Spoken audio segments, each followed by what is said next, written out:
You think people listen to what you say, but in truth, they're responding to how you make them feel. Most of us imagine that influence comes from clever words or forceful opinions. But quietly, underneath it all, people remember emotions, not arguments. Every interaction you've ever had, every friendship, conflict, or fleeting exchange followed an invisible pattern. And once you notice it, you can't unsee it. That's the lens Dale Carnegie hands us in How to Win Friends and Influence People. It's not just a book on being likable. It's a framework for understanding why some connections thrive and why others quietly wither. Welcome to Beyond the Books.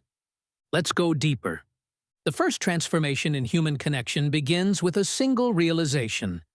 People are not ruled by logic.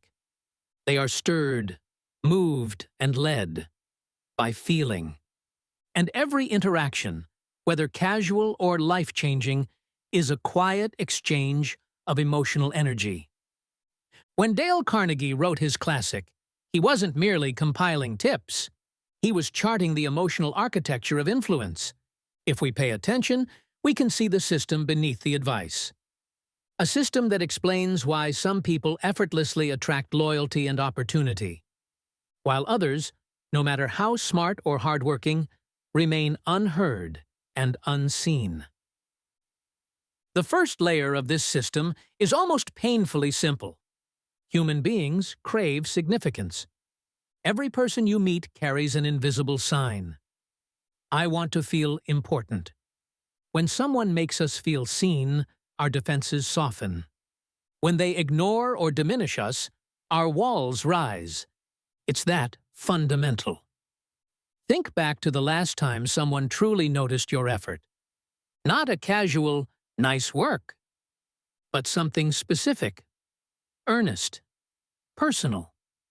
That moment planted a seed, didn't it? Because attention is the first currency of influence. But there's a subtle truth here. Attention by itself is not enough. It must be paired with authenticity. Empty flattery awakens suspicion. But recognition that feels real, aligned with what someone values about themselves, creates a bond that logic can't undo. This is what Carnegie meant by give honest and sincere appreciation. It's not just politeness. It's a lever in the mechanics of human motivation. When someone reflects back our best self, we feel compelled to become that self. And that changes how we respond to them. Here's the quiet chain reaction. 1. You notice someone's effort or quality. 2.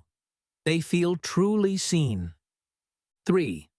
Trust begins to grow. 4. Influence follows naturally. This is not manipulation. It's alignment with human nature. Yet most people approach influence upside down. They try to convince first. They push their point. They aim to win the argument. But without emotional alignment, resistance rises. Walls close in. The conversation dies. Which leads to the next core principle. Avoid criticism. At first glance, it sounds like simple kindness. But within the system of influence, it's strategic truth. Criticism awakens the ego's defense mechanism. The moment someone feels attacked, their mind diverts energy to self-protection.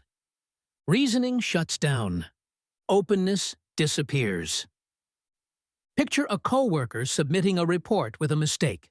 Say, "You got this wrong," and their heart closes. Instead, begin with curiosity. I noticed something here. Can we explore it together? Same situation, different entry point, entirely different outcome. Avoiding criticism doesn't mean avoiding truth. It means respecting sequence, connection before correction. Build rapport first, then guide behavior. Because influence is a dance, not a hammer. Carnegie's wisdom forms a pattern that repeats. Each principle feeds the next. Take his advice to arouse in the other person an eager want. On the surface, it sounds persuasive. At its core, it's about alignment with self-interest. People rarely move because of what you want. They move when your goal overlaps with their story. Here's the system in action. 1. Identify what the other person truly desires. 2.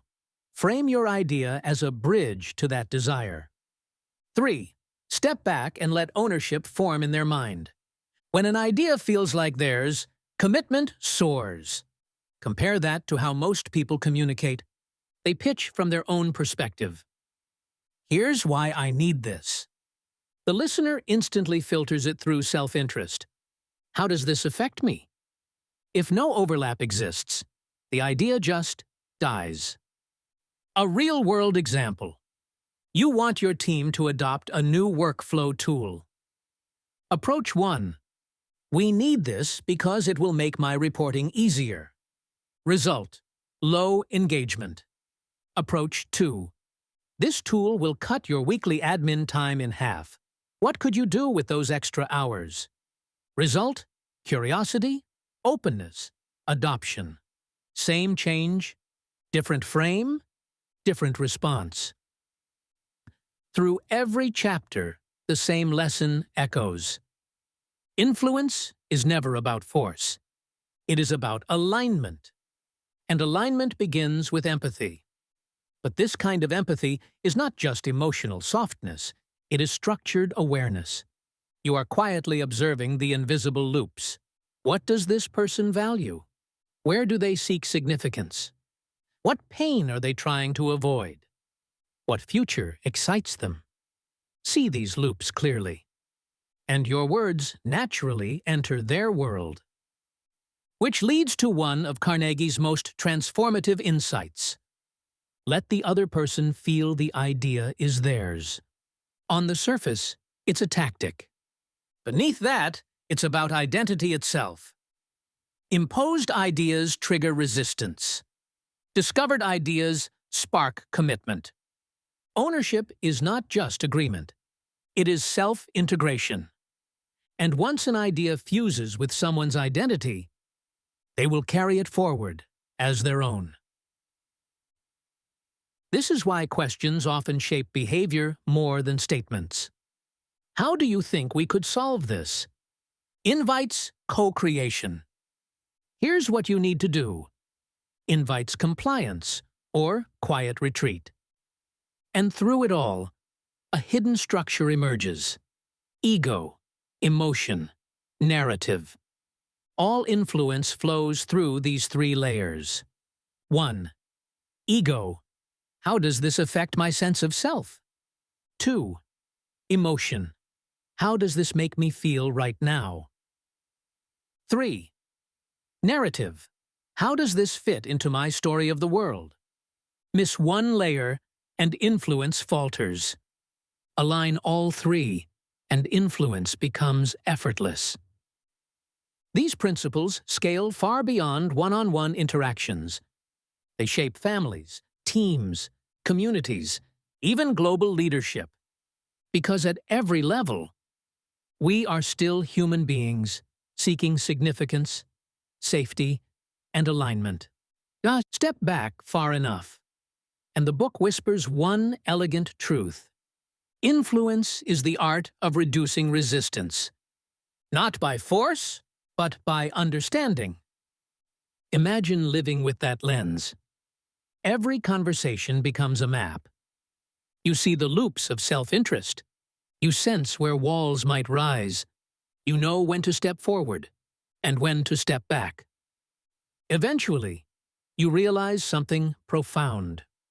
Winning friends isn't about winning people. It's about winning alignment.